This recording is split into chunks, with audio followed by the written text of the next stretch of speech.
আসসালামু আলাইকুম, আসসালামু আলাইকুম, সালাম আলাইকুম, সালাম। না, আমরা এইভাবে সালাম দিব না।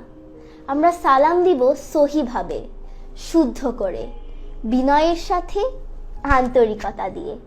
কারণ সালাম হলো শান্তির দোয়া, কল্যাণের দোয়া।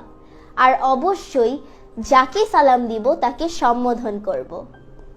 আমার আজকের ভিডিও সালাম নিয়ে। সালাম একটি আরবি শব্দ। এর অর্থ হলো শান্তি, কল্যাণ এবং দোয়া। আর আসসালামু আলাইকুমের অর্থ হলো আপনার ওপর শান্তি বর্ষিত হোক। সালামের দ্বারা পরস্পরের জন্য শান্তি এবং কল্যাণ কামনা করা হয়। হাদিসে আছে, এক মুসলমানের অপর মুসলমানের সাথে দেখা হলে কোনো কথাবার্তার আগে সালাম দিতে হবে। প্রথমে সালাম দেওয়া একটি গুরুত্বপূর্ণ সুন্নাত, আর সালামের উত্তর দেওয়া ওয়াজিব।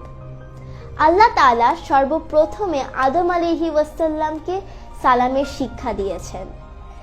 হযরত আবু হুরায়রা রাদিয়াল্লাহু তাআলা আনহু হতে বর্ণিত, রাসূল সাল্লাল্লাহু আলাইহি ওয়াসাল্লাম বলেছেন, আল্লাহ যখন আদম আলাইহিওয়াসাল্লামকে সৃষ্টি করলেন তখন তাকে বললেন, তুমি যাও এবং ওই ফেরেশতা মণ্ডলীর একটি দল বসে আছে, তাদের উপর সালাম পেশ করো, আর তারা তোমার সালামের কি জবাব দেয় তা মন দিয়ে শোনো, কারণ সেটাই হবে তোমার এবং তোমার সন্তান সন্ততির সালাম বিনিময়ের রীতি।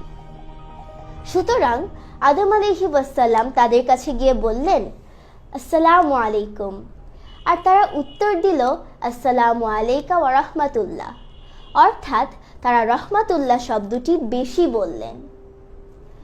সালামকে ইসলামিক শরিয়াতে সর্বোত্তম কাজগুলোর একটি হিসেবে গণ্য করা হয়েছে।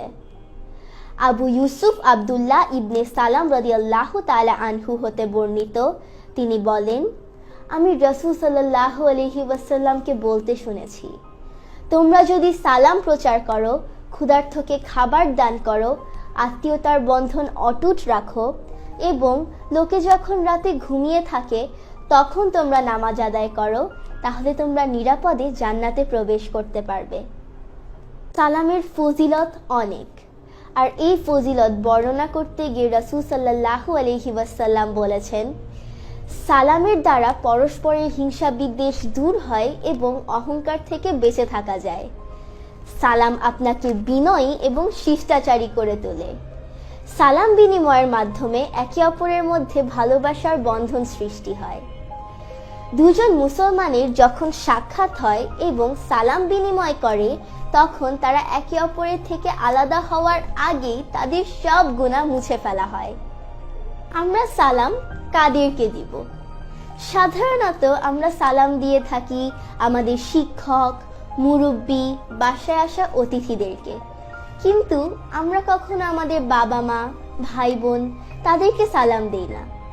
আমরা তাদেরকে সালাম দিতে লজ্জা বোধ করি, অথচ আমাদের সালাম দেওয়া শুরুই করতে হবে তাদেরকে দিয়ে, কারণ তারা আমাদের সবচেয়ে আপন, আর আমরা তাদের জন্যই প্রথমে দোয়া করব।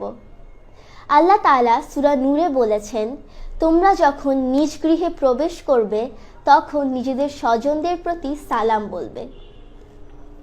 আমাদের সমাজে সালাম দেওয়ার ক্ষেত্রে একটা স্ট্যান্ডার্ড মেনটেন করা হয়, যেমন কর্মচারী বসকে সালাম দিবে, শিক্ষার্থী শিক্ষককে সালাম দিবে, ছোটরা বড়দেরকে সালাম দিবে, গরিব মানুষ ধনী মানুষদেরকে সালাম দিবে। আজকে থেকে আমরা এই স্ট্যান্ডার্ড মেনটেন করব না। আমরা সবাই সবাইকে সালাম দিব, ইভেন যারা আমাদের কাছ থেকে সালাম আশা করে না তাদেরকেও দিব, যেমন মুদির দোকানদারওয়ালা, ড্রাইভার আঙ্কেল, রিক্সাওয়ালা মামা, আমাদের বাসার সিকিউরিটি গার্ড, সবাইকে। বিশ্বাসীরা যেদিন আল্লাহর সাথে সাক্ষাৎ করবে সেদিন তাদেরকে স্বাগত জানানো হবে সালাম বলে। আল্লাহ তাআলা আমাদের সকলকে জীবনের সর্বস্তরে সালাম প্রচার করার তৌফিক দান করুন। আমিন।